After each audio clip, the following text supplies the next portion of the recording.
Around 11 p.m. on the night of February 1st, my phone rang as my husband and I were pulling into the garage. I assumed it was my mom calling to see if I'd made it home safely from a trip to Chicago.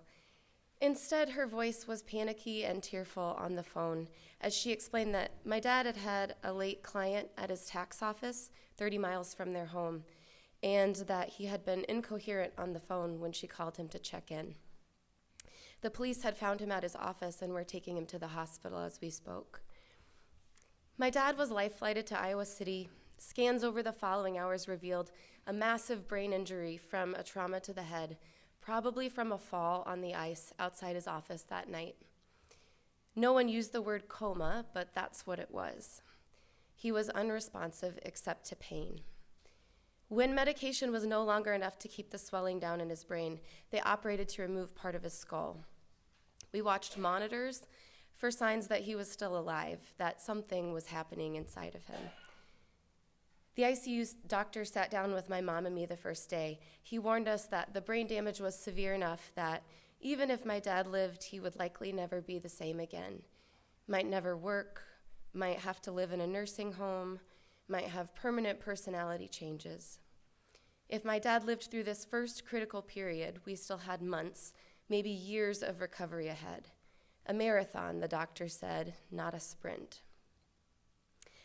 I'd experienced grief before this day. In my 30 years, I'd lost a dog, 4 beloved grandparents, and suffered the end of a long-term serious relationship. Each of these experiences left me with deep heartache and sadness, and prepared me a bit for how pain can overtake you and seem bigger than absolutely anything else. But they didn't compare to this. What I felt in those weeks in the hospital and in rehab was difficult to explain. Something like fear, but bigger. The feeling was impossible to escape. No book or TV show held any interest, no conversation, no food, even my favorites. None of the usual distractions could take me away from these thoughts, this feeling. All that existed was trying to get through the days, waiting, hoping for signs of progress. In the midst of my dad's hospital stay, I went back to work as an elementary school counselor.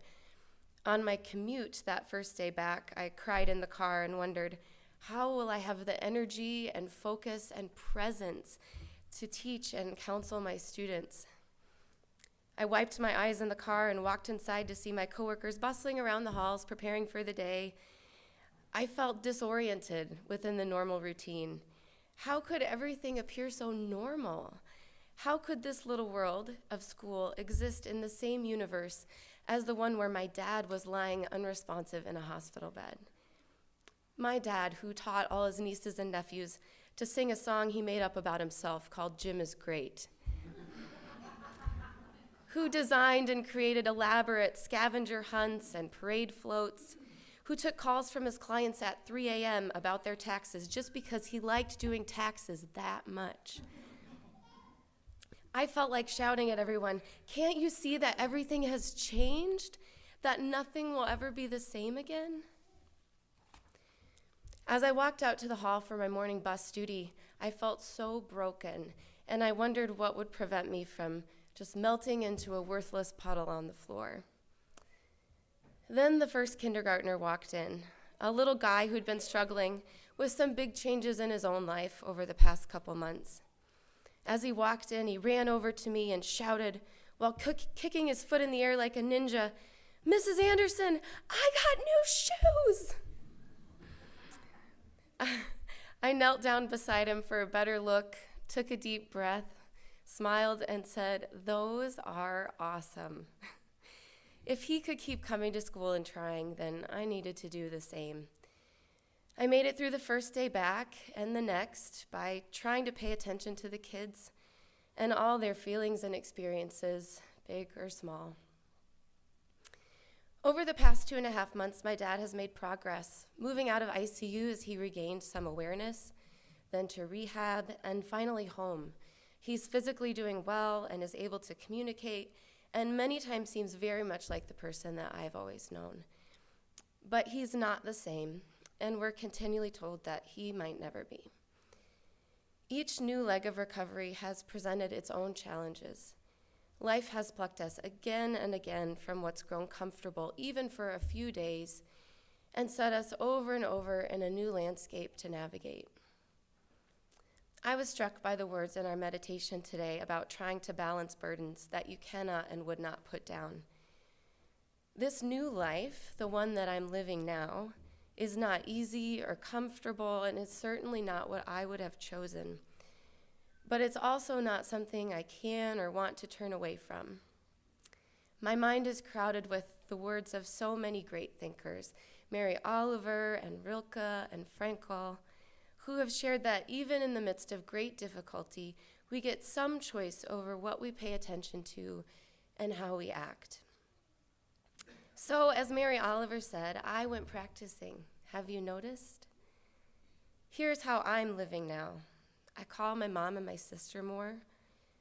I make fewer plans so that I can go home every weekend. I try to be patient with my mom when she gets overwhelmed. I try to stay calm when my dad gets confused or stubbornly and angrily insists that he's fine and we just need to let him work. When I start to feel ashamed for spending less time on my lesson plans, I remind myself that I'm doing the best I can.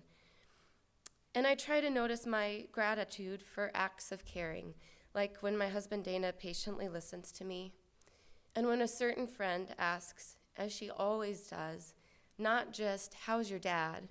but also, "How are you?"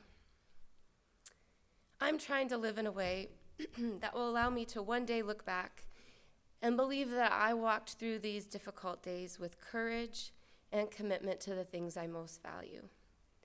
I'm practicing. Have you noticed? Maybe you too are walking through your days with a heavy burden, just barely balancing it all.